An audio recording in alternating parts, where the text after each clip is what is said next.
This conference will now. Any. It is 4:30, and so we'll call the meeting of the General Services Committee to order. Today is Wednesday, March the 22nd, and it's 4:30 according to the clock in the wall. So can we have a roll call, please? Yes, Councilor Chairman Oropesa, Here, Vice Chair Mrs. Moore. I saw her on. Councilor Moore, are you on virtual? Councilor Moore? I guess we can count her absent for right now. She's not answering. Councilor Halverson? Councilor Sanchez? Yes. Mr. Chair, you have a quorum. Okay. Okay, well, welcome everybody to the General Services Committee, those present and those online. If those online can hear us. I want to make sure that everybody that is present, please sign in and make sure that we have your information that you're attending the meeting. And with that, can we have a motion to approve the agenda? And if you want to throw in the minutes as well, we can do that as well. Mr. Chairman, I motion that we approve the agenda and for Wednesday, March 22nd, as well as the minutes from February 22nd, 2023. We have a motion by Councilor Halverson, second by Councilor Sanchez. Any discussion, further discussion? Hearing none. All those in favor signify by saying aye. Aye. Aye. All those opposed? Councilor Moore, are you online? I'll text her to see if, let her know that y'all And we're almost finished with the agenda. are. Okay, let's start with the action items. Item number 2, consider recommending approval for the Friends of Spring River Zoo MOU. Who's going to take that one? Councilor Oropesa, Mr. Wright is on vacation. Is that Councilor Moore? Hello? Hi. Is that Councilor Moore? Can you hear me? Yes. Can you hear us? Yes, I can hear you. Okay, because you didn't respond a while ago. Yeah, I was on, but somehow you couldn't hear Okay. me then. Okay, we're on action item number 2. Consider recommending approval for the Friends of Spring River Zoo MOU. And Yes. see, are you going to take it? I'm going to Okay. do the presentation for Mr. Wright. He's on vacation, so he does apologize. And we do have a representative from Friends of Spring River Zoo. To give you guys just a little bit of background, the city has been partnering with Friends of Spring River Zoo for quite some time, since 2002, to support the efforts of the zoo. Their mission really is to raise money and help in the effort of putting together various fundraisers. They collect money and it supports our enclosures. It supports education, enrichment for animals, new animals. They have 2 primary fundraisers that they put on, which is Oktoberfest and then Brew at the Zoo. They've been a supportive organization. We've had some questions about, does it need to come to a committee? Does it not come to a committee? In the past, it had not been coming to a committee. So we felt it was probably important that with our new group of counselors on board, sharing the information and educating them on why we have this partnership. The only thing that has changed in this MOU, which legal has reviewed, are the dates for the fundraising events that they are having for this year. So the give and take of their partnership is really, they are a group of volunteers that work towards raising funds to promote the zoo. The action today is to consider recommending approval of their MOU to the full council on the consent agenda. And I have Ms. Carrie Moore here if you would like to say anything or if you have any questions. I don't really have anything to say. How many individuals are involved in the Friends of the Zoo? We have, I think we have 8 on our board now. We just brought in 3 additional ones. We can have up to 12 on our board. And then we have various, if we're doing events where we're going in and like helping paint or all the volunteers, then we have a whole nother group that comes in, but they don't necessarily part of our board. Okay. Any board committee members have any questions for Mrs. Moore? Mrs. Moore, do you have any questions for Mrs. Moore? No, no.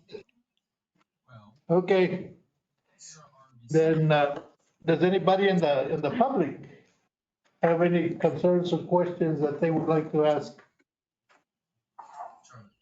Anybody online? I'm sorry. Where's the dispensary for the brew at the zoo? Who's doing the booze?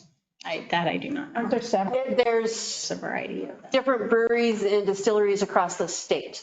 That is doing it? And Yes, they're registered? yes. So if I ask for an IMPRA file, I'll get all of them? Do they go through IPRA? I don't think so.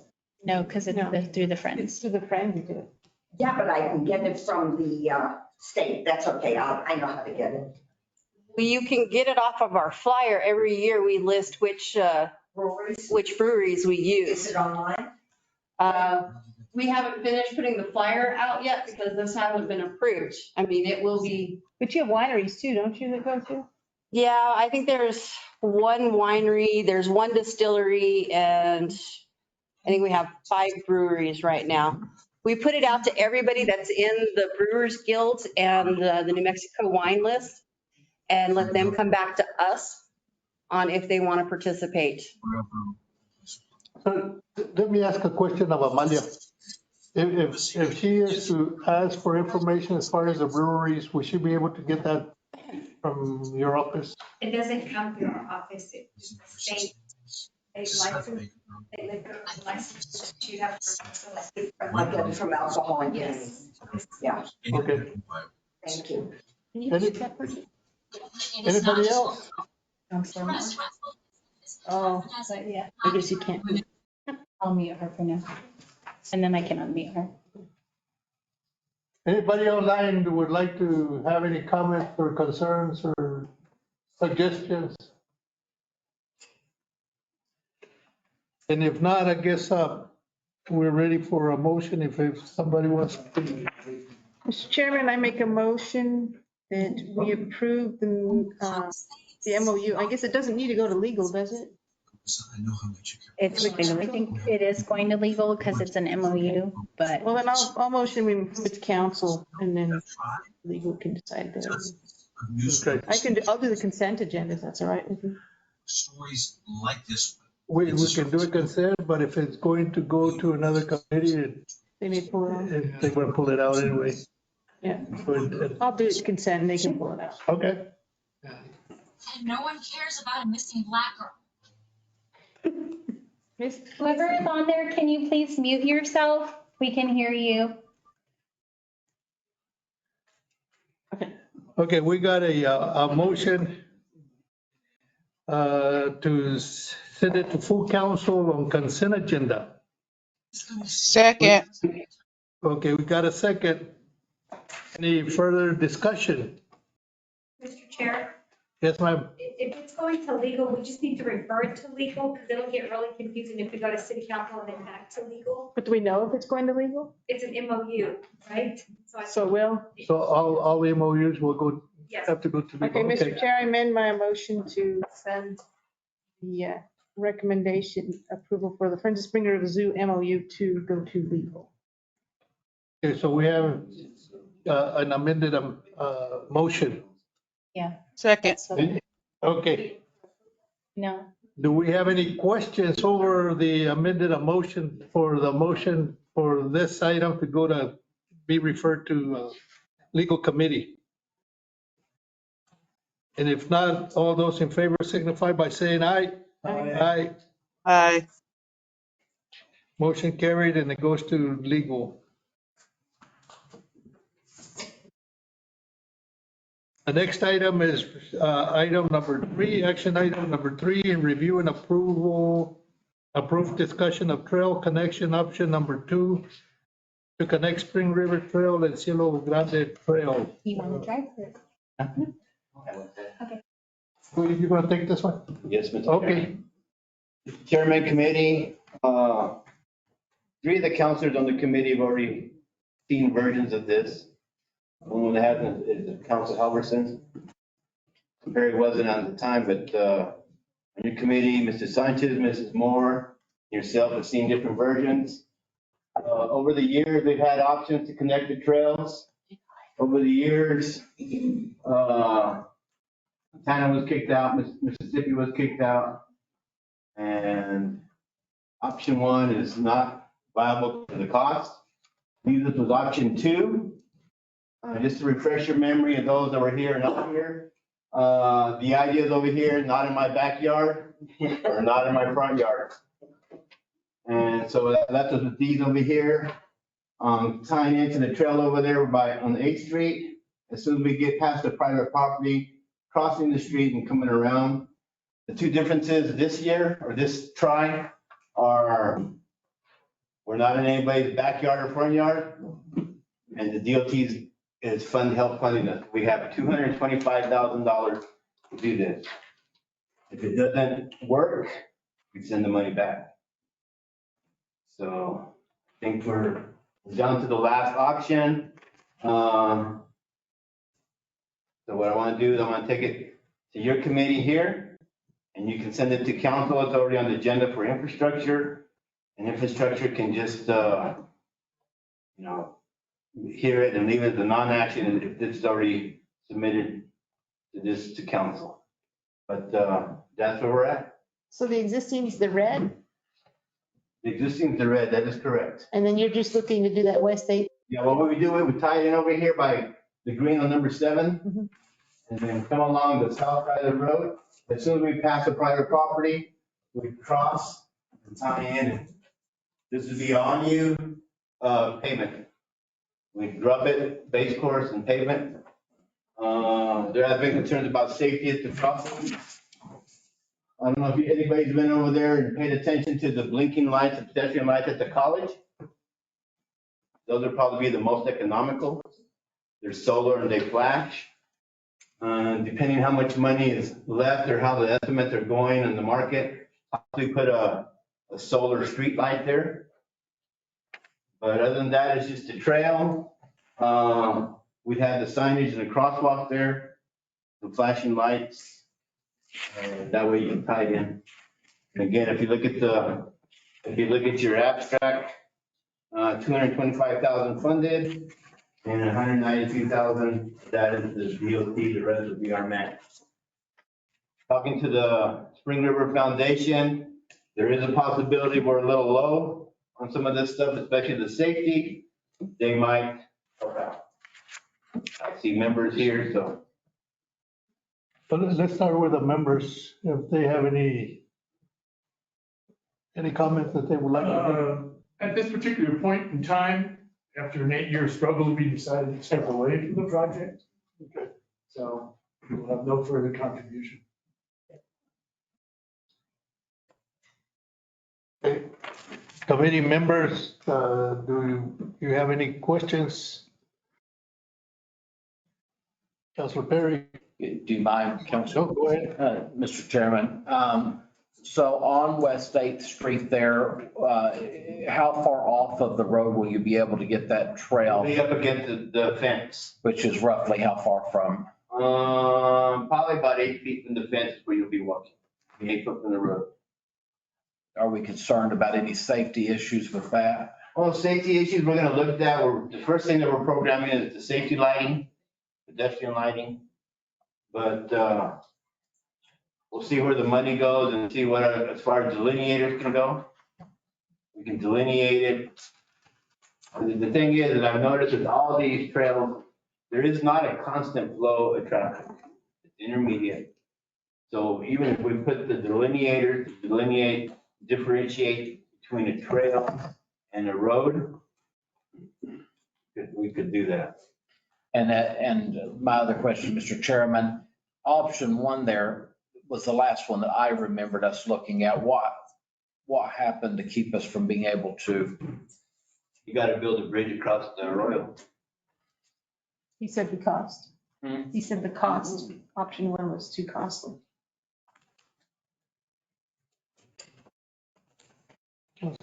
Is it possible to take it out to Mark Road or to unstripe Mark Road? I'm just aggravating. But, no, that was just my only concern is on the safety of 8th Street, but That's right.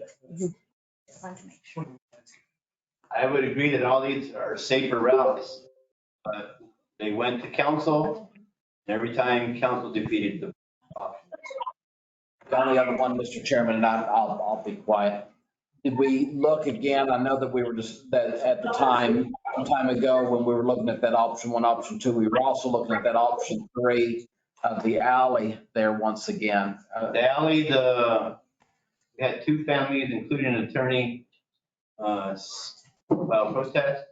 Again, when it goes to council, council voted against it.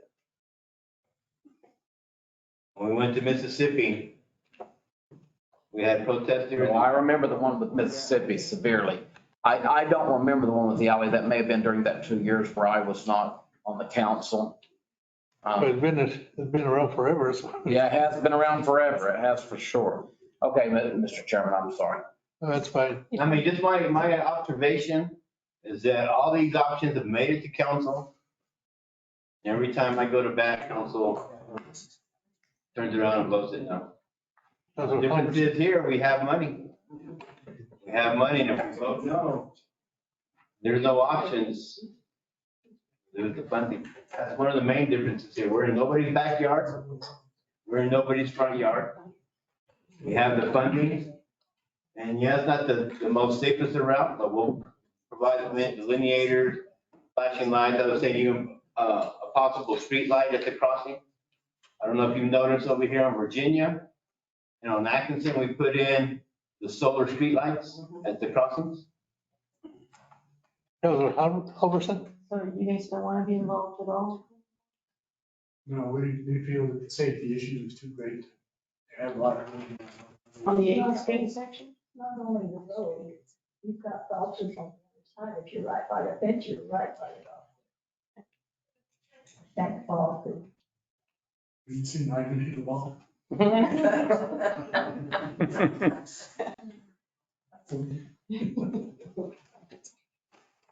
I would add one thought that I think it's more important to do something rather than talk about it, keep putting it off. It may not be perfect, but it beats doing nothing.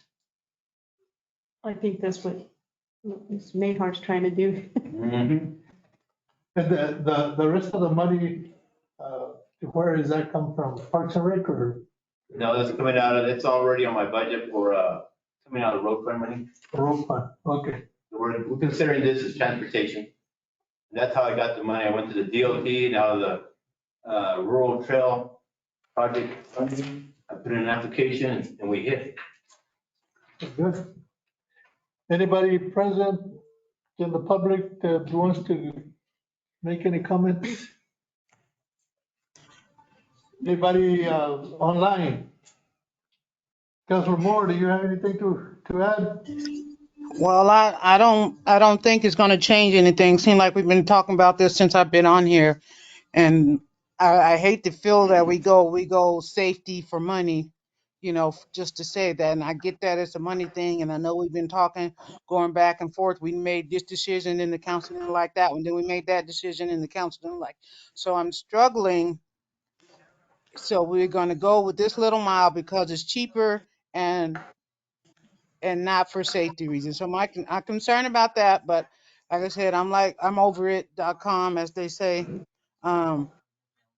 If it's not going, if there's no other way to do it, then I guess there's nothing else to say about it, but I'm just kind of frustrated. But I think the big difference is that we got the grant that we didn't have previously. Yeah, I For me- remember you said we got some money for it, and I get that.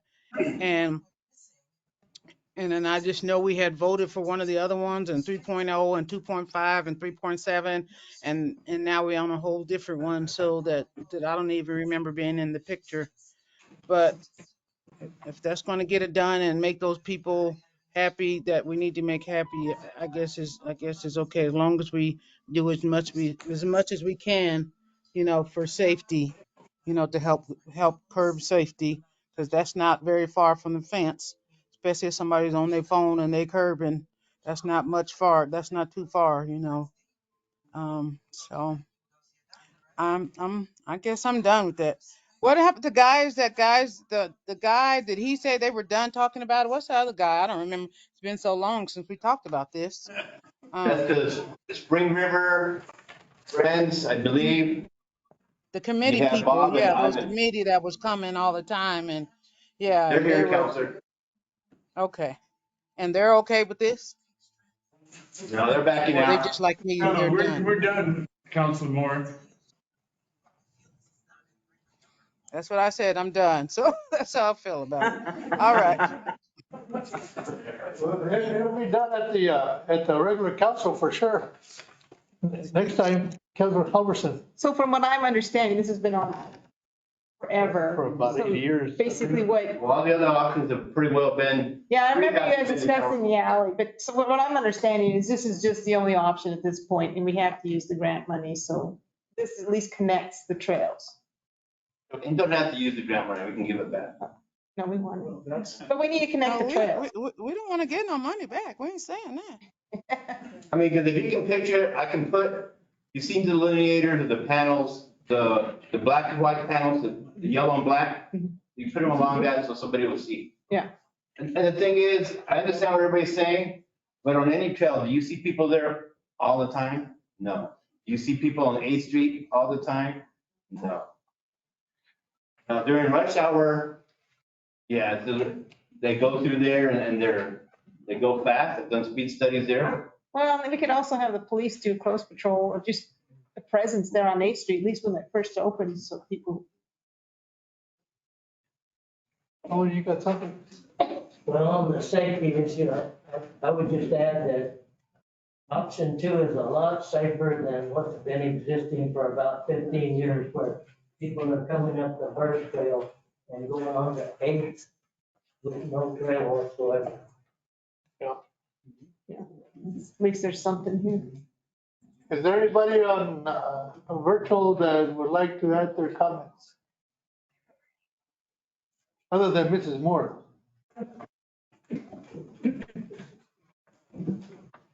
If not, I guess we're ready for a motion.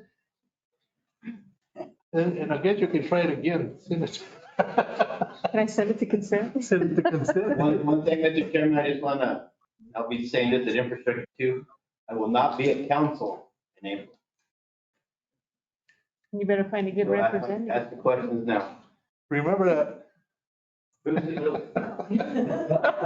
this is also going to infrastructure. I'm hoping that there'll be enough councilors, the vote can carry. But I will not be at council in April. Do I need to move it to infrastructure? Can I ask a, just for sake of discussing it, just for a second? I don't remember the option 3. I trust that it did go and it wasn't moved because of problems with people. Has there been, I mean, is that a possibility of considering of looking at that option with option 2 as well? The families are still there. Okay. The families are still I there. had understood that one had left, but. Well, one is left, but the family is still there. All right. Do I move it to infrastructure? Do I move it to council? It's already on infrastructure So just agenda. move it to council? You can have no discussion and leave it to infrastructure to decide or. Okay, Mr. Chair, I move that we review, or we approve the discussion for the trail connection option 2 to connect to Spring River Trail, Cielo Grande Trail, the full council. We have a motion to send it to full council. Do we have a second? Councilor Sanchez seconds it. Any further discussion? If not, all those in favor signify by saying aye. Aye. Aye. All those opposed? Motion carried. Thank you, committee. Thank you, Mr. Nehar. Item number 4, consider approval of Spring River Corridor Foundation's plans and rental agreement concept for Old Cahoon Park swimming site. Who's going to take this? I got it. We're gonna introduce some folks here in a minute. All right, so this is kind of a new concept. I think it might be an old one. We're gonna knock the dust off of it. But we have some representatives here from the Spring River Corridor Foundation. We've got some projects we may want to do. So the difference here is that we want to write a contract and lease the property to them for $1. Let them do the construction, and when it's all said and done, we get it back. So we don't have any liability here. But we do want to present the idea to everyone to see how this is going to fly. Legal feels comfortable. It does say here that we want this to go to finance, but probably feel more comfortable if legal first. Okay, so I'm going to introduce everyone from the Spring River Corridor Foundation. You get Ivan, Sally, and Bob sitting over there, and they presented this project to us, and we think it's fantastic. We've been talking about this for many years, and they narrowed down the concept you see in front of you. And come on up, guys, and I'm going to let you talk. At least Ivan. Come on, Ivan. Yeah, Ivan Hall. And introduce yourself the right way, your address. Yeah. This project, or not this particular project, but this area of the pool. Yeah. At one point, there was discussion that the city was going to build a big canopy for Picnic shelter and all that, yeah. and all that other good stuff. Mm-hmm. And so where did those plans go, or are they still in the shelf or what? And they're still on the shelf. This is a way, there's a good compromise here. I think these are properties where you could have a wedding and do whatever you want. Is that correct? Yeah, we're talking gazebos and all that. Yeah, so instead of it's just not a rectangle. I just want to bring it up for the record that the city will no longer be associated with the planning and the money making and everything else that goes along with it. Right. Okay. Mr. Ellen? Hey, bear with me, I'm pulling out my seniority option. I'm actually the oldest member of the foundation.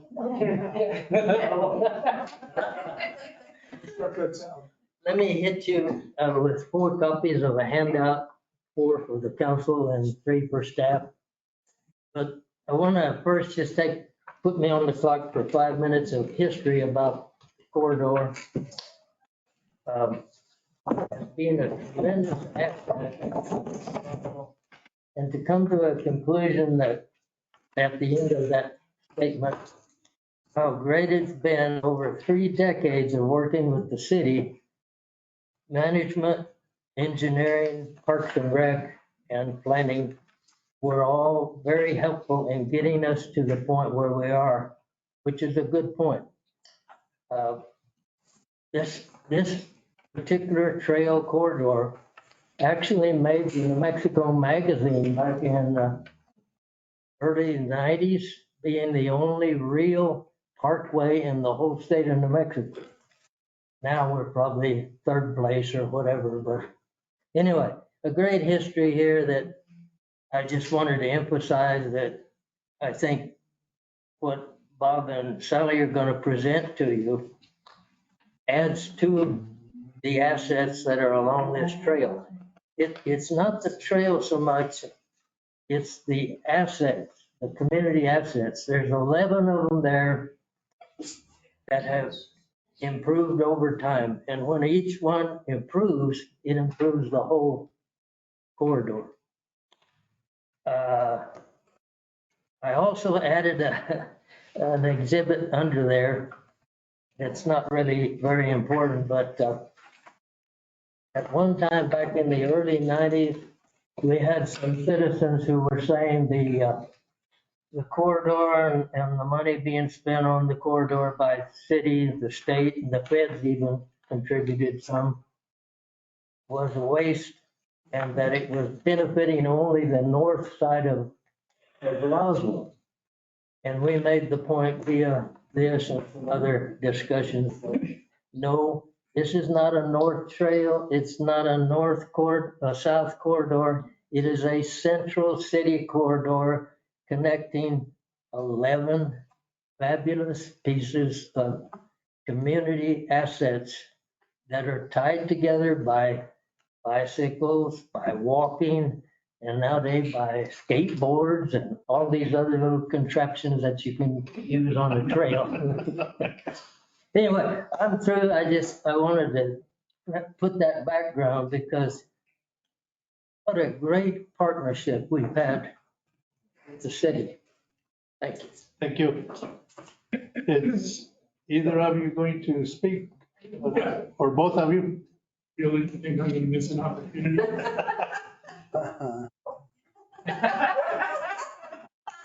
Here's one of the last. But anyway, She's taking her meds already. yeah. It's a bedtime. The trail and the supporting group, the Spring River Foundation, Corridor Foundation. There's 7 of us on the foundation. Obviously, we have 3 out of the 7. It was set up by Rogers and Mary Ellen Aston at the time that they passed in '99. Well, that's true. Let me go. All right. Anyway, there were 28 recipients of the money, and we were one of them, fortunately. And we got a pretty good chunk of change that we've added to over the years by diligence by our treasurer, John Yergy. And the Astons wanted to put statuary on the trail, some sort of art. They were leaning towards statuary, but we're kind of open, but not only. The list of the statues that they have considered, that we have considered but not approved, was Chisholm, which is already done, that we participated in the Pioneer Plaza. Pat Garrett, also we participated. The Goddard at the museum, which we participated, and the Jose Francisco Chavez bust in the courthouse. We were also considering conquistadors, Apache warriors, buffalo soldiers, buffalo hunters, Plains matriarchs. Harrison Schmidt was one of the ones being considered. We don't need to have another Billy the Kid tribute, but that's on our list. And the one that really prompted this was an article most recently in the Roswell Daily Record. They had in the Vision, they had a big article about Haynes' Dream. Back when the city first started, there was a river, and the guy had a boat, Haynes, and he paddled around with people and sold tickets. Our first thought was to get not a reenactment, but something that would represent that boat as a bronze statue, put it in this area. We're not held to that. We've also had input from other folks that we would do some plaques in Spanish and English that would enhance the trip. This is something that.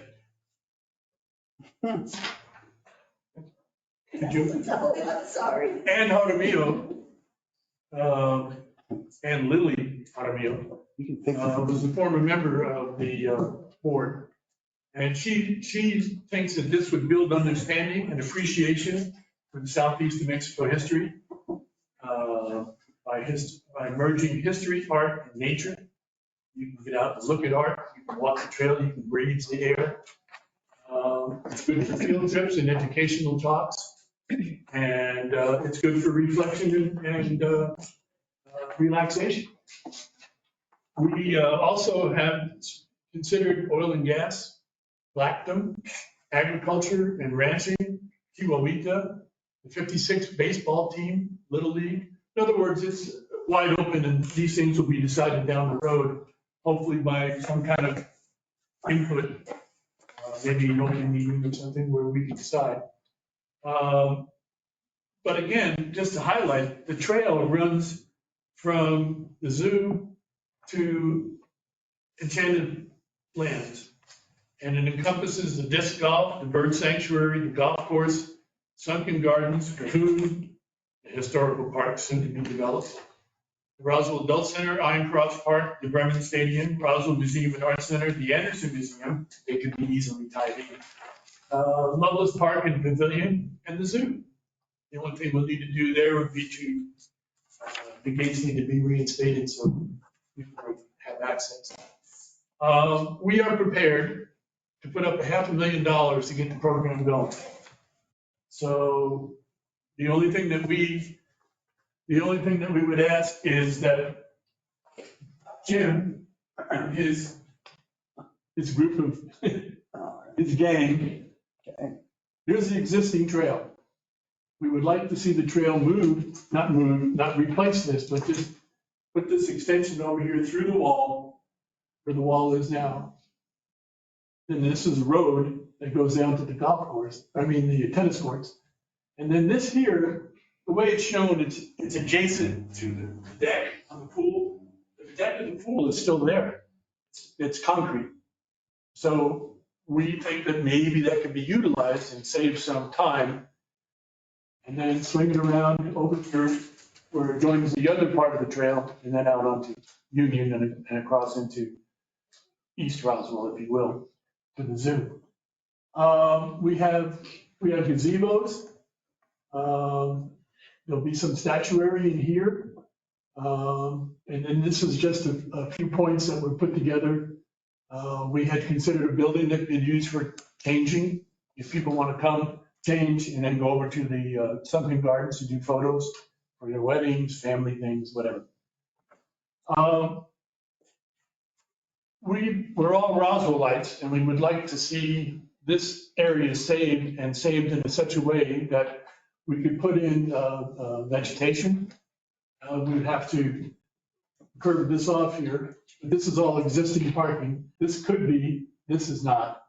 But nevertheless, because the road would go down here unless you're going to cut the road off completely. Yeah? Oh, okay. Well, perfect. So then this could be parking. So anyway, that's our plan. Like I say, we're willing to, on phase one, put up $500,000. And the city, but Jim's shaking his head, no, you don't have the. That's always debatable. Yeah, okay, fine. I don't know about available, but. Yeah. Yes. The Well, let me just discussion. cut back your salary. Yeah. I'm done. I'm through, as we've already noted from earlier. Sally, did you No, want? that's all right. I was just gonna make just a few corrections, but they're not big. Oh, go right ahead, please. It's done. That's Well, now fine. that you're gonna embarrass me, go ahead and embarrass me. Go for it.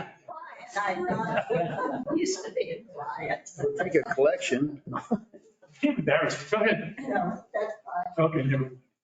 So my question would be, the part that the city would be responsible for if they put in $500,000 and it's gonna cost over perhaps that amount, would the city be able to finance? Have to bring that to all the committees. Obviously, they're still on the drawing board a little bit. That's a footprint, but that's not a architectural structural drawing.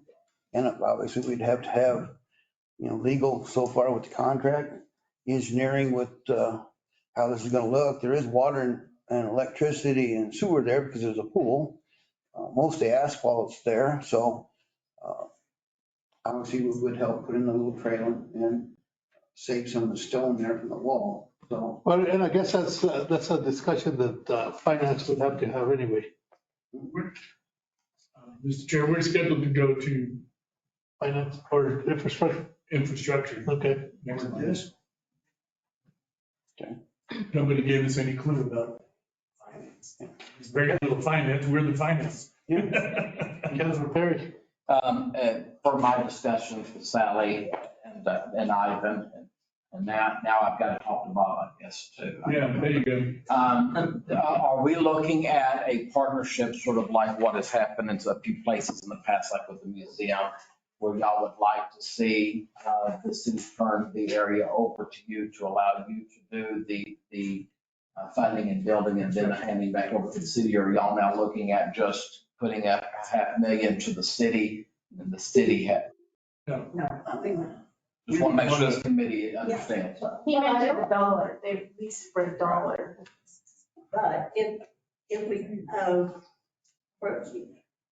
our monies came specifically for bronze statuary, and we want to make it historic, but do we need to have the leasing done just to put statuary there?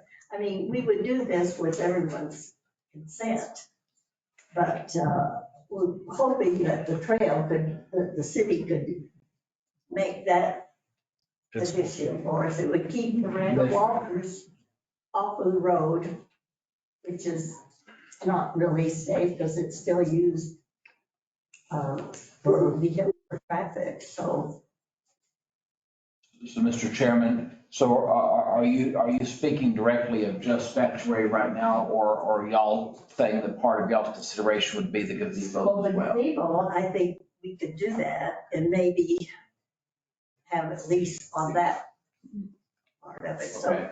we're just trying to get away from all the rigmarole that The red tape. the red tape. that the So city that's has. the easiest way is for us to do like we've done with partnerships in the past, and where they gain control of the property. And then of course they have to go through all the correct, I mean, they can't just build anything. It has to go through certain standards and everything. They'll still need building permits for whatever they do. Yes, sir. And they'll have to meet ADA standards on everything they do. And of course, there's a lot of legal issues that have to be resolved with Hess and his department. So, We've had some inroads there with legal and they seem to be on board. Of course, we need to do the paperwork. One thing we would not have would be liability, which we would hope that the city would still have. I think when we did it for the Bassett Center, we had full control, but I guess the museum had the own liability for that. Did they, Catherine? Remember? I wasn't here for that part. I came right afterwards. I think there's a legal question when it goes. Yeah, I'm thinking everything's to be leased with the city still. There's none. This is in the packet, and that's the action. We're looking at the concept and permission to go forward, and I do think it needs to be legal. All for it, because to me, government getting involved, things always get complicated. Yeah, I had more expect. Just remember, the government is not involved. By us participating monetarily, that's anti-donation. But we're leasing it, and then they're taking all the So we costs. gotta be careful with, Oh, I understand that. I see what they're doing, they're picking the parts that they want, and I get it. We have to be careful. That's why it would need to go to legal. You haven't, since this is so preliminary, you don't have this cost. That was the comment I wanted to make, is that we appreciate engineering for providing something that can be mulled over and take pieces and put it together. And one other comment that I failed to make earlier, that Bob and his great sense of humor reminded me that the Cahoon Park is actually older than I am. One of the few. Barely. This is smidge. And that's wonderful, isn't it? So, Mr. Chairman, the only other thing that I would say, as I spoke with them before, the Haynes Dream, that makes a lot of sense at that particular junction there. Y'all mentioned a lot of other things that are historical to Roswell as well. I had mentioned as well now this is before my time, but not before his time. Zoo was out there at one time as well, and I had said that, maybe some small animal statuary might even be appropriate. I don't know, but with the vegetation and I think that a gazebo in an area like that would be much more appropriate than a pavilion. Because we have the Loveless Pavilion. We do have other pavilions in the city. This would give more of a garden-like atmosphere for weddings, for small concerts, string instruments, different things that could be utilized there. And it also will tie in, I think, with the sunken garden. I just think that it'd just make it very appropriate, and the trail running next to it, I think it'd be great. I would also like to add a compliment on engineering to have addressed in this thing, making sense of the parking. There are actually in Cahoon Park, there are 6 parking lots, so-called parking lots. None of them are in good shape. And I, for one, really appreciate the fact that you now have a chance to look at an opportunity to at least make the parking Appropriate. And I think Jim Speccy and engineering put that together, and it's not to be ignored because currently the parking situation there, even when you have a small crowd, is not good. Terrible. Yeah. Well, obviously, this is a project that's gonna take a while. Hopefully not 8, 9 years like the trail. But as time goes along, I hope that we can work with the foundation and iron out all the kinks and everything to be able to make it realistic. One thing that it was brought to my attention on item number 4 is that we're being asked to approve the foundation's plans and rental agreement concept. But there's no rental agreement, is that what you? We don't have a rental agreement. Just the concept of even doing it again. You're just looking for permission to move forward to. Permission to go forward with the idea. And that's when I get to go to, it has to be a contract. Eventually, they have to come back through with the design and all that kind of stuff. So we should get started with the concept, whether or not it's even viable. Okay. It's the property. Does any committee member have any questions or comments that they would like to share? I'm gonna say no because I'm sure we'll see it 88, 99 more times, so I'll hold off. No, we were gonna say it 100 times more than 90. We want to get it done. So anybody in public have any comments that they would like to make? Anybody online other than Mrs. Moore? And if not, I guess we can go ahead and entertain a motion with the understanding that we don't have an agreement, only I guess a concept.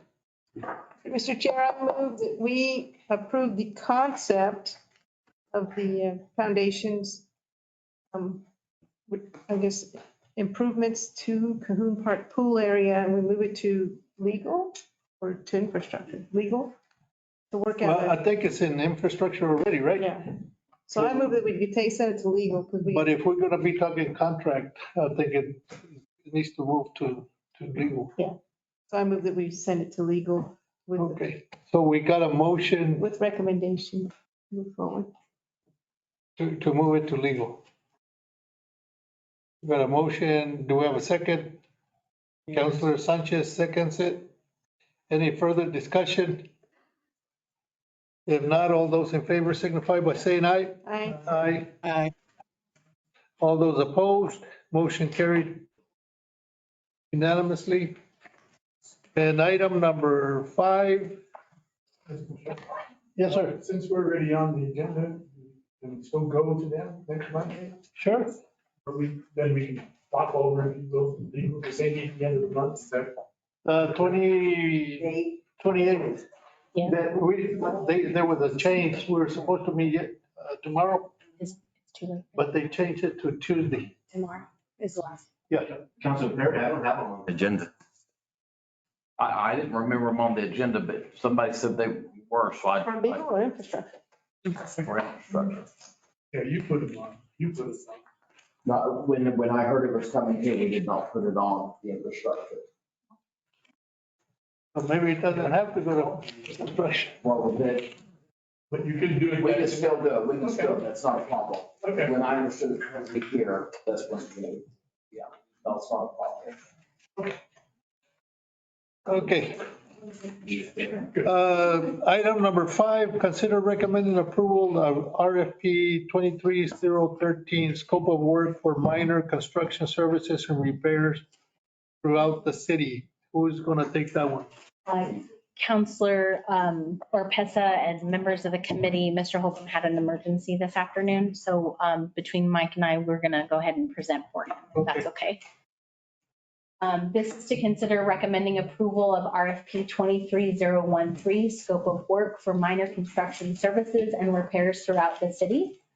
A little bit of background, the city of Roswell is requesting the proposals to develop a pool of vendors for various minor construction services and repairs needed throughout the city as deemed necessary. This can serve as an on-call basis or as-needed basis and will serve to protect the many facilities throughout the city. The city may be awarding this RFP as a multi-source award to the responsive contractors. In your packet is the draft scope of work for this RFP. Their action that Mr. Holcomb is requesting is to consider and recommend the approval of the RFP scope of work 23013 for minor construction services and repairs throughout the city. And we will. And we can answer any questions. Okay. Committee members, are there any questions? Did you, so we don't have the staff to the maintenance department or anything, Ken? No, ma'am. What this typically is obviously in our 40 different departments, we may have some electrical needs or something and we're calling in contractors. The problem is if this department's calling in that same contractor, that this department, eventually we hit that $60,000 mark as a total, and we cannot go over that without putting it out to RFP. So if we get a list of contractors that's already on the list that we can call on for minor repairs and things that we don't have time for or the staff to do, then we can just go straight to that and we don't have to worry about, audit finding or something for going over that 60,000. Because it's very difficult to know what other departments are doing. You may think you're good, and not know that that other department has used this contractor 2 other times. Yeah. And he did apologize for not being able to be here. We've done this with the fleet maintenance. We've done this with repairs, engineering, consulting. Engineering, so. It's just a pull. All we're doing is you're just gonna, probably qualify everybody. You just have a pool that when something happens, you don't have to go through the RFP or bidding process. You can just call Orpesa Construction and Jennings Construction and get some quotes. They're already on approved vendors and go with it. Just speed up the procurement process by 90 days. Yeah. So when that happens and you have, let's say you're going to do some kind of work on a building and you got, say, 15 contractors that were approved. You go by bidding or do you? No, what you do, we do an RFQ. The way I do it, I do an RFQ. So let's say we're going to do a remodel at the parks office. And so a couple of things. You already got to know what you want to do, have a layout, which is not part of this thing. So there has to be a layout or a floor plan for them to do it, to bid on. They got to have something to bid on. So then you send it out to the contractors who specialize or are capable of doing that work which you want done and just get a quote for them. Like right now I have a quote for engineering services to drill holes on the bridge over there by behind Fast Burritos over there, that bridge we're going to replace. So we have engineering consultants. We just get an RFQ, get prices and the lowest price. It's not a bid because I can say I want prices in a week or I want prices in 10 weeks. I mean, in 10 days and it's done. All you're doing is coming up with a pool, but they're still be responsible for, there's still going to be some planning. If it's just a repair, you just go put it back the way it was. If it's a remodel, then you got to have a layout. And then you're gonna have the contractor's gonna have to get a building permit. Because we cannot permit ourselves in our own buildings. The majority of this work that this will do would be more the smaller jobs that, Electric. yeah, there's some minor patchwork, things like what Liz is talking about. Those jobs can be done too, but there's more work on the front side of that with plans, permitting and things like that they still have to follow. Or let's say a water line breaks, you can go to fix the repairs on the inside. Yeah.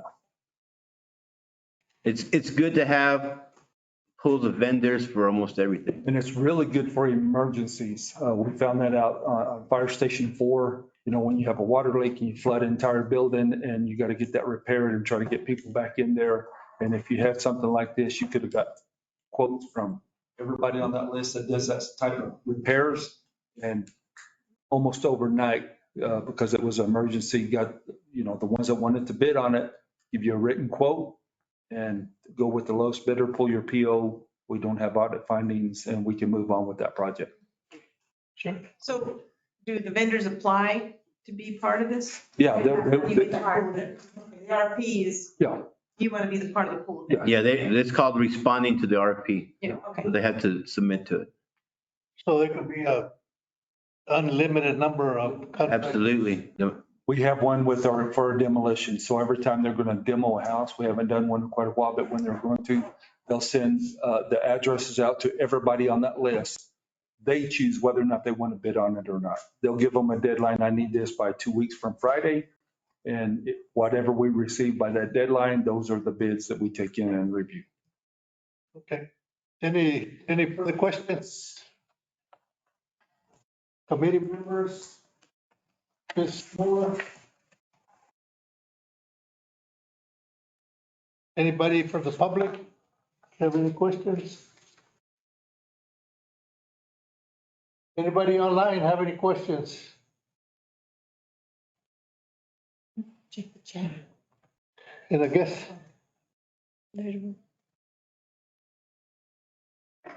Oh, they're talking about this thing.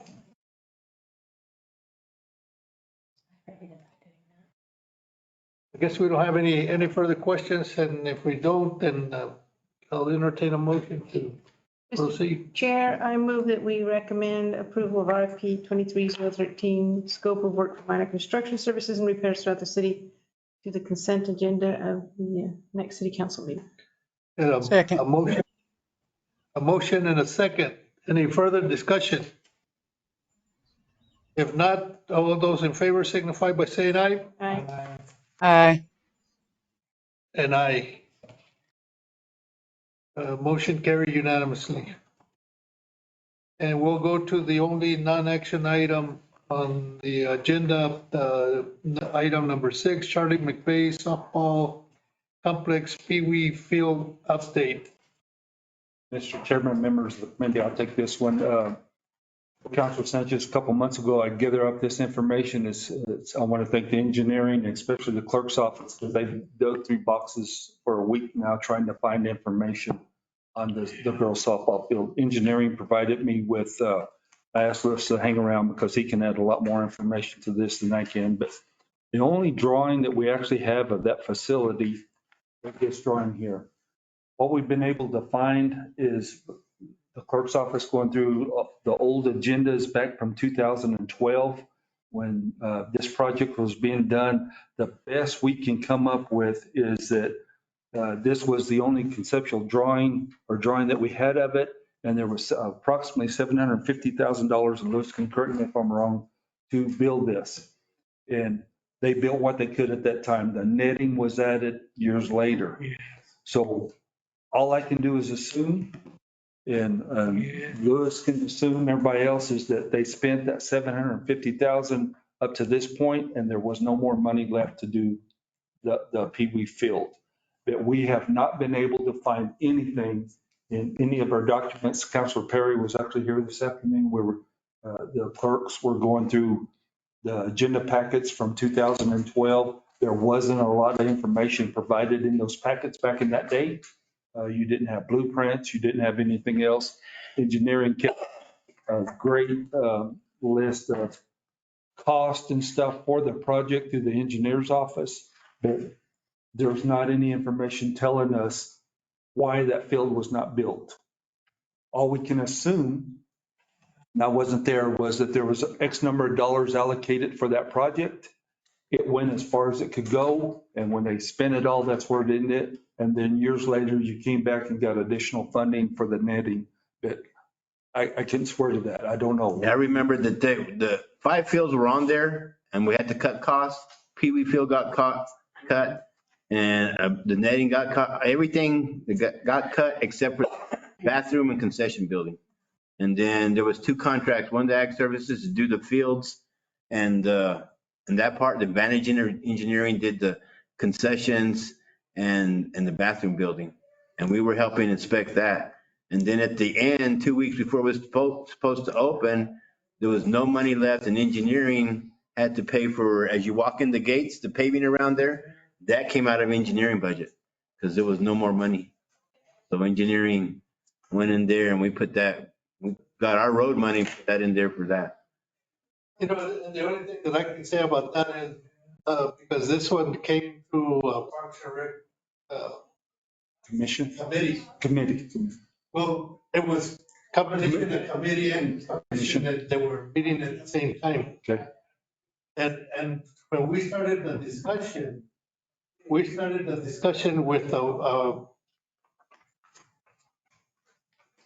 one level building. But some of the organizations got involved, like USSSA Baseball. And the Roswell Girls Softball Association got involved. And they pushed to get the second building.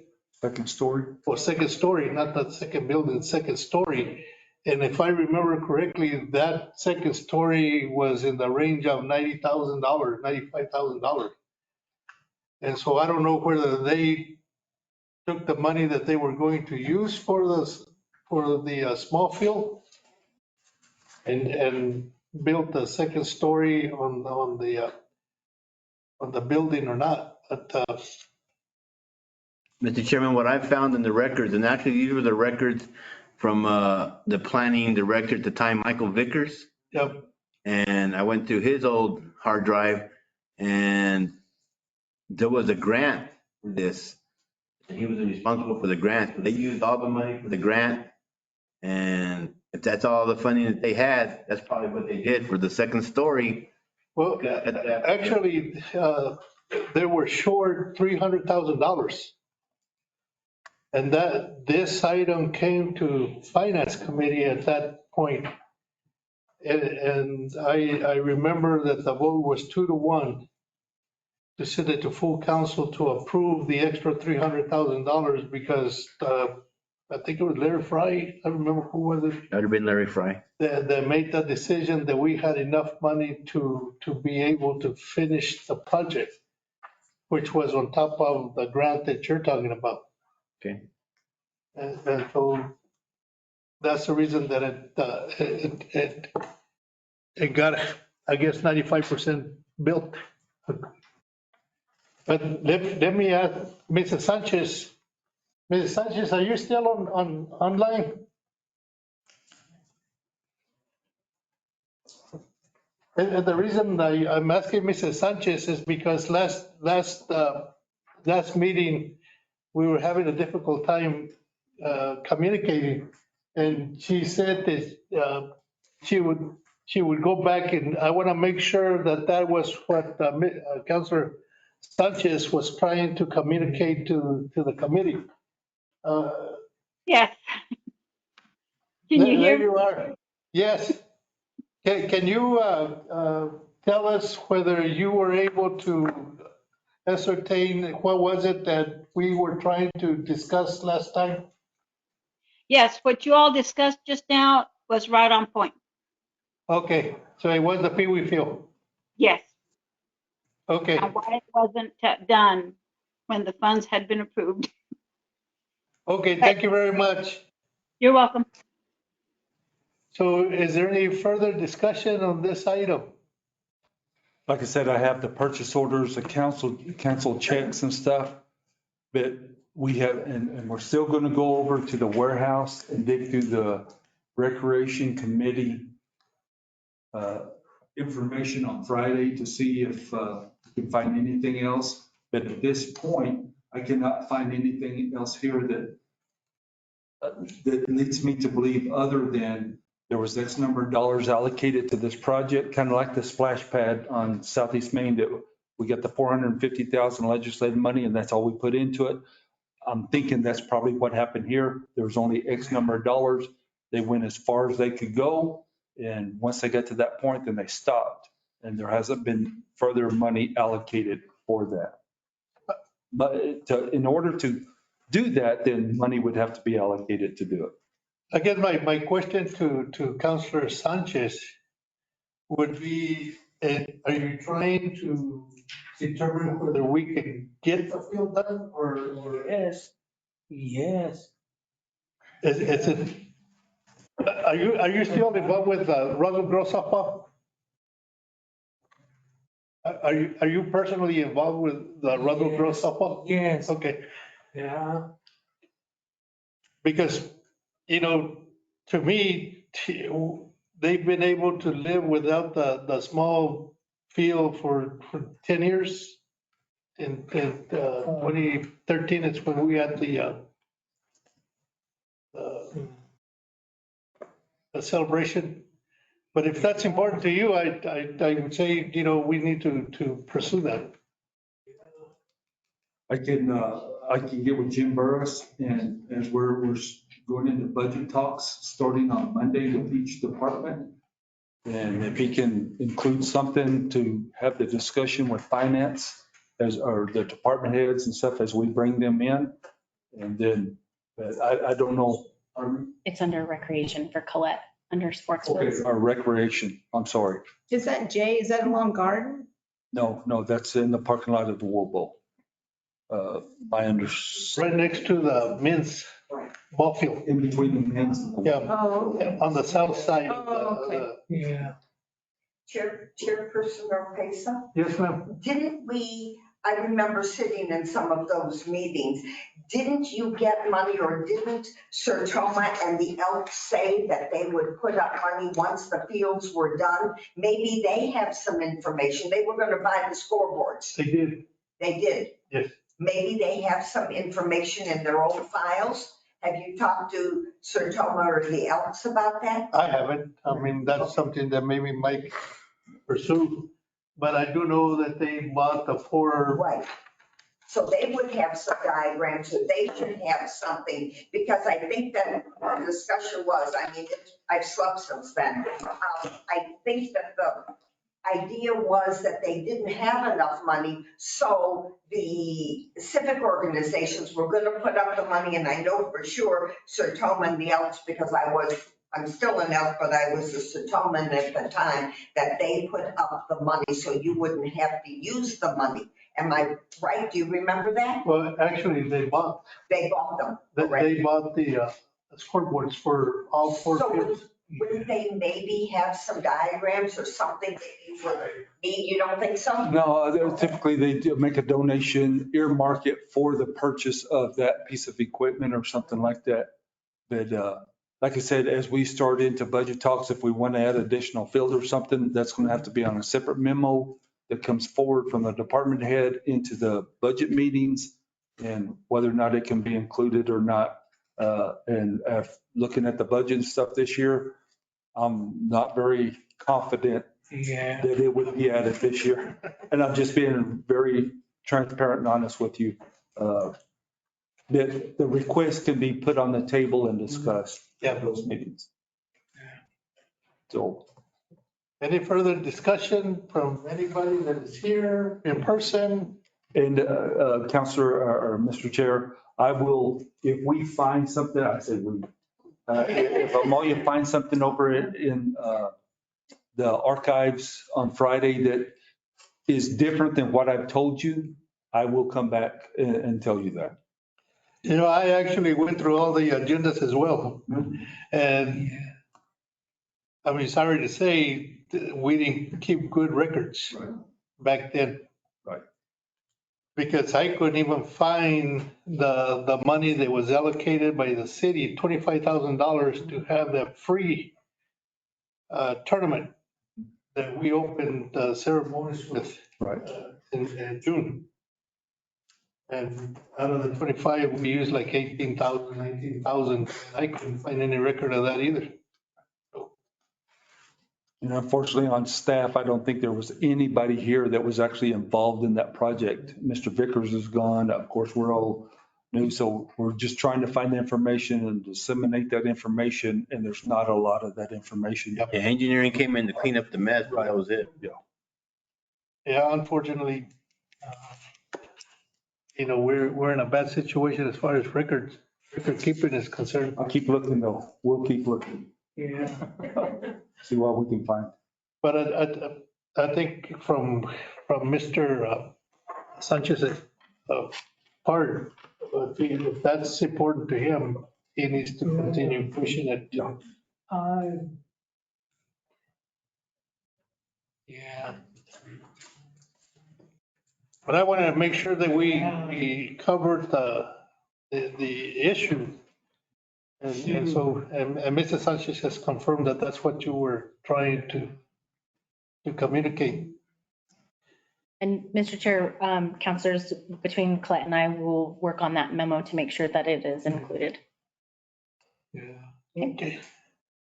And one thing I do appreciate Councilor Sanchez for is when he was the General Services Committee Chair, is pushing the netting, because that got. Yeah. And that, I'm sure, has been real helpful for especially the kids that run around without paying attention to the ball. I was knocked out, it was fine. Eric's softball. I bet you it's something you remember for life. Okay. What about reports? Does anybody from the different departments have any reports that they want to give? I have a question for Colette. Yeah, speed dating thing. It was okay. People, I was too small. I saw the public advertisement. Yeah, that was really well attended. So that's exciting. So thanks for asking. Becky, you want to give a report or? Sure. I'll speak for myself. I do look at the reports. So if you want to give it, I'm not going to ask you to give it, only if you want to. Well, we started this year at an impressive level. We were coming back from COVID. I work for Transit, and Transit took a nosedive in ridership during COVID, obviously being run for a little while, so it went down to zero. But it's been all this time trying to climb back up. And our report that we show you goes January to December instead of the fiscal year. It's on the very back page. And this year we started like pretty close to the top. So we are doing a blended type of service. We run the main street from airport to Walmart, but on the side streets, it's an on-demand service. So there's a little sign there on the bus stop sign that says dial a ride, and you call us up and we come and get you. And we take you from one bus stop either back to the station where you can transfer to the Main Street bus, or we can take you to another bus stop that's on the side streets. We have lots of people that are going to school, going to work, and then of course coming home the same way. We pick up 12 or 13 Sidney Gutierrez kids every day. We have the special services students out at the college. They're one of our biggest clients also. Those kids have jobs during the morning hours, so we pick them up at the college and haul them into town, and then they have jobs at, some of them have jobs at the Marion or the grocery store or Likens Tire. There's various places that they go. But the college relies on us to make sure that we take care of those kids and we know where they are, and we're not losing them, because sometimes they lose track of what they're supposed to be doing. So we take care of them. one of the problems we're having is, of course, we're very short-staffed. It's very difficult to get CDL drivers. And so we're about 5 drivers short. So I have my supervisors are driving. And so we were talking about Pete's driving, Juan's driving, Chris is driving, sometimes I'm driving. I remember they were all out with COVID and I ended up having to drive the paratransit van and, you know, the poor lady had to teach me how to tie down wheelchair because it was my first time. So we all answered phones. It gets pretty crazy there. So we're trying to find some software that will help with that. It'll have a rider's app. So the rider can tell, you know, how close their bus is and they don't even have to call us on the phone. They can use the app to, it's like an Uber. Buses right now? Pardon me? Do you have GPS on the buses as it is now? Yes. We have GPS and we have cameras. We try to make it as safe as possible for the riders and also for the for our drivers. We would really like to have some security at the building. We've talked to the police about possibly coming and at least just making their presence known, but that's very hard. Their schedules are so busy. We call them when we need them and they come right away, but it would be really nice to have a security guard to just keep people from doing stupid stuff. We're all about connecting people to places. That's our motto. And so Juanita's group designed our next group of buses, and they're going to be very colorful and be really a great addition to our community. We may get 2 buses before the end of this fiscal year, but we have 6 on order. Just don't have any idea when they're going to come in. Does anybody have any questions about our service? Have you kept up with the Albuquerque Transit? Mm-mm. You haven't? No. You know what they're doing? No. Free. Oh, yes, I have heard that.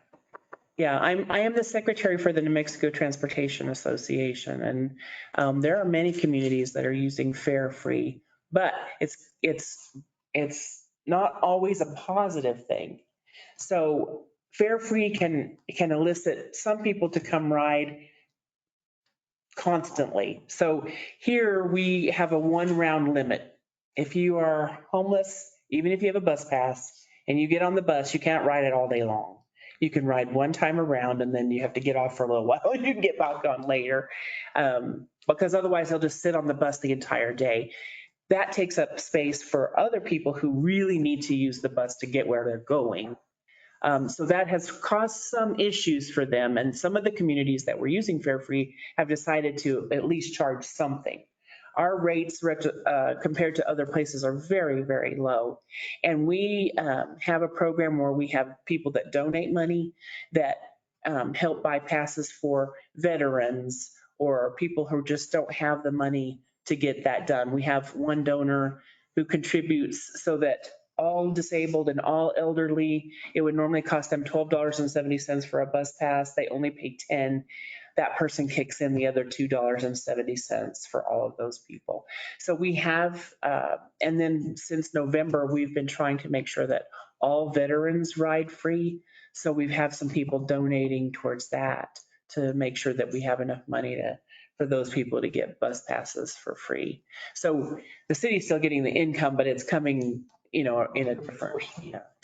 Well, the reason that I bring it up is because we always seem to want to compare to other communities, what they're doing and so on. And, I was listening to the news the other night and that came up. Well, they're also having a lot of really bad things happening on the bus where passengers are trying to stab, beat, we have, so we have barriers between the driver and the people on the bus. And so they would have to, get through the barrier. That's nice on the bus, but we are having some trouble at the station with people. I had a question, but not so much for you, but maybe you can answer. Is there no one in the city that can teach CDL drivers? Because I think even the landfill's having trouble with. That's coming up at the infrastructure meeting. On the infrastructure. CDL That's a problem that, citywide, it's not. It is, yes. I think we have over 25 openings right now for CDL drivers, citywide. And the majority are their solid waste. Well, the problem that you have is oil. Yeah. That's what's happened in the past. But see, We train them and then they leave. They've changed the rules since February 7th of last year. They changed the rules so that we were training our own people. So we would train them, they would go through the book, we would take them through the walkthrough and all of those things. And they would pass and, all we would pay for is $200 test. Now it costs us $3,700 plus the $200 test. And that's at a discounted rate through, because we are not allowed to train them unless it was a certified trainer. And of course, we don't have a certified trainer in the city. Plus, there's a lot of different CDLs that we're running. There's Class A CDLs. With the transit system, you only have to have a Class C CDL with the passenger endorsement. So there's different levels of CDL. And one of the things It makes sense to hire someone full time. well, that's part of the. And, but equipment operations as well, because we need that I as, think 3,700 plus per yes. person. Either that or partner up with Eastern. Well, and it would be nice to have it in the contract. Have a CDL program at Eastern. They do, but it takes like 8 weeks, eight or 9 weeks, and it's just as expensive. It's $3,700, but you lose that person for all that time. Well, then and you train them, then you may get maybe a year out of them and then they're gone to the oil field. Yeah, what we've done is pull some seats out of buses so that they're not CDL required. And so that we can keep a person for 6 months and make sure they're a good fit prior to training them, because I don't want to spend that money and then figure out that even if sometimes they want to stay, but you don't want them. So, yeah. Right. Any other department head? Want to give a report? Give a report? So we had a fairly busy February. Generally, January and February is like the least busiest time at the museum because people aren't traveling as much, et cetera. But this past February was one of our busiest, even compared to pre-COVID numbers. Wow. Yeah, and we did offer some extra programs, so that helped us on the numbers as well. But even just general visitation to the museum was higher than it was in February of 2020 before COVID hit. But the programs that we offered, one of them was, so I mentioned the last meeting, Sarah Woodbury was our previous curator from several years ago. She's been working on her PhD in Virginia, so she flew out and gave a presentation on her research, which had to do with us and the history of the museum and federal art centers. So that was super well attended, and we posted that on YouTube as well. So we'll be putting a link on our website so people can access that presentation, because it's a good document, a good amount of research that she's done, and some things that I wasn't even aware of about our own history. So it was neat to have her out. We also did a members open house in early March. It was the first time that we've done that. We've done open houses before, like holiday open house. We've done like party after hours, which has a little bit different feel to it. But this was a bit different in that I wanted to just have a night devoted to members, and I could bring guests as well who weren't members, to give a presentation about kind of where things are at, strategic planning, accreditation, renovations that will be coming up, and answer questions, and then do some various presentations throughout the galleries as well, like a tour and a collections handling presentation, just to kind of allow the membership to connect more with us and be able to feel like they can ask questions and connect more with other members. So that was really well received. It wasn't a huge group, maybe it was like 55 people that came, but they were really appreciative. It just felt like a perfect evening. So it's something that we'll repeating again, probably around March of next year. We also have coming up on April 8th, so that's our next second Saturday, and you're probably familiar, second Saturday is our Roswell Resident Free Day, so Roswell for free. We also build in programs for that day, and it varies, but we always have the staple of having from 10 to 1, we have some sort of hands-on activity, mostly art, sometimes science. And the next one, we're partnering with a group called Creative New Mexico, and Lori Roof, who many of you know is previous director of the museum. She's been on their board for about 3 years. It was a group that had hibernated for a little while and then restarted, and she's been a big part of that. So Creative New Mexico is doing a culture day around the state of New Mexico, and there's about 8 cities that are involved. And so they are due out on April 8th. And so for us, similar to something that we did last year, something you might have attended, it's kind of a culture fair. So we were inviting like any creative group in the city to come and have a booth and a table, just talk about what their offerings are, to be able to connect with the public. And so again, we have like 10 or 12 that are scheduled. So the different theater groups, even the Liberty's coming, the college art program, the different museums that are here. And so they all gather in the Bassett.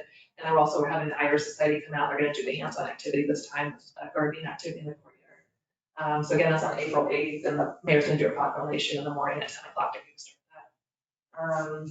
And the only other thing is we've been working on lots of planning for our renovations. So our contract was approved by City Council back in August to work with Hewitt Zoller Architects. And so since then, we've been working on getting a real feel for the building. So getting accurate drawings, measurements, figuring out what's under all of our layers of flooring. Justin setting up for us to do some asbestos testing. We know we have it in the building, but we just want to figure out exactly where and how that may affect renovations potentially. So we're with Hewitt Zoller, we're contracting them to not only do planning and design, a master plan, but also planning through construction administration for several projects. So it's the move of the museum store that we have state appropriation monies for, flooring for several of the public areas that we have city allocations for, and also exterior signage. They'll also be working on the museum, the Discovery Center, the Family Center that we're going to put in the old museum store space. That's going to be a separate phase in the future, and our foundation is going to start that. So that's probably going to be like a $500,000 project. Anyone can contribute as much as they can towards that. So it's multiple projects that we're juggling at the same time, but we're about to go. So we're in the process to go out to bid for flooring. So we'll keep some of that to. Is that the entire museum or? It's a lot of the public spaces, so the galleries, the auditorium, the lobby. I guess the one gallery, that's when you walk in, where you get the auditorium, that's the one, you just don't know what's under there.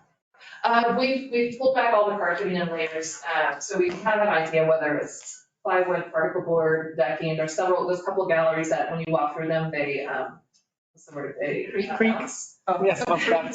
Yeah, they bounce, and so those are gonna have to be sheared up. But so we have an idea that the asbestos testing will know whether the glues and things that are in the different layers, if there'll be any, potential, I wouldn't say hazards, but just again, awareness that we need to know before we go into a project.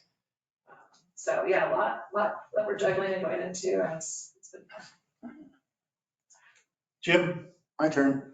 Yes, sir. Carpenter Park will be done as soon as I put a drinking fountain in it. So playground, splash pad, and the picnic shelters and the trees and the bushes and all that kind of stuff's done. So we spent all that funding except for about $6,000 for a water fountain. So it's on order. PO's been issued. That project's done. $6,000 for a water fountain. Yes, ma'am. Is that a drinking water fountain or? ADA. ADA, dog. ADA. ADA, dog fountain. That's outrageous. $4,000 to $6,000. Just put a water hose out there. I know. You guys been by my office at Orange Drinking Fountain about 5 years ago. It was $4,000. That's crazy. It's a stainless steel tube. Anyhow, all-inclusive playground started. They are really kicking it. It's wonderful the work they're doing out there. It's already laid out. They've got the curbs and stuff in, and once they started, they really took off. Also, the Virginia / Chisholm School playground, that project has started also. So we're right on track. Yeah, go on by either one of those projects and you'll see it change every day. Yep. So, great. One's almost done and we're kicking on the other two. We'll finish those and give the keys to Colette and to Jim. I have to say, that I was on the phone today with someone and they said that they were recently in town and they were told there's nothing for kids to do. There's not enough parks or anything in town. And I'm like, I don't know where these people. Yeah, because Christina was on the phone call too. We're like, I told them outright, that is a complete lie. I go, there's plenty to do. There's so many parks in our town. Yeah. It's 685 acres without these two parks of green space in the city of Rossville. Like some people just live in there with a hole. Yes, ma'am. We are going to recreation in the zoo. We're going to a new registration platform online. When you go to register for anything that the recreation or the zoo is doing, it is a much better user-friendly website. We're very excited about it. It's called MyRec. And we're going to start getting the word out probably here in the next few days that we're going to make a transfer over from, currently we're on Community Pass. It's too hard to maneuver on that site. This one is fantastic. And this site is one that we picked because the owners were ex-recreation professionals. And so they really understand that we both have and that we need a good registration system. So look for that. Just so you guys know, when we get our new buses, they're supposed to be equipped with internal monitors. And so we'll be able to do videos, advertise the zoo, advertise rec. We will only be able to advertise ourselves. I'm from the new signage law, right? But we'll be able to advertise Well, that law. golf. Yeah, so all of the things that the city is doing, we'll be able to advertise it right there. That'll be easy because it'll be a quick integration because we already do that on the TV screen. Yeah. So that should be. Great. One more thing to do. I was just kidding. We're excited. From the Zoom? I'm kidding, Mike. We really can touch on just MyRec. It's gonna be a lot easier. One good plus of it, you don't have to make an account to see all the programs that are there. Oh, That nice. was one of the issues with everybody because they couldn't see anything, so that's a big plus. Also with the zoo, we have over 30 other zoos participating in our rescue process. The building for the admissions building, we ran into a little snag on there. As we said, we can't do our own permitting, so we have to go to the state. They did inspect, but we had some engineering issues that we have to get fixed. We're in the process of working with the engineering that Lewis here recommended for us to do, so we're just waiting for the paperwork on that. Okay. Take that company that sold it to you in the bill of goods, take it back. I wish. Yes. Because it's been a. Well, we come to public participation. Anybody in here want to participate? Anybody in public have any comments? And if not, hearing none, and if there's no objection, this meeting is adjourned at 6:02. You don't have her stuff. What's that? No, I was also you take some. You don't have the museum thing. Yes. This is just the zoo stuff. That's a lot going on that day, because it's a golf tournament I could play in. We have the Arbor Day we're helping with. Yeah.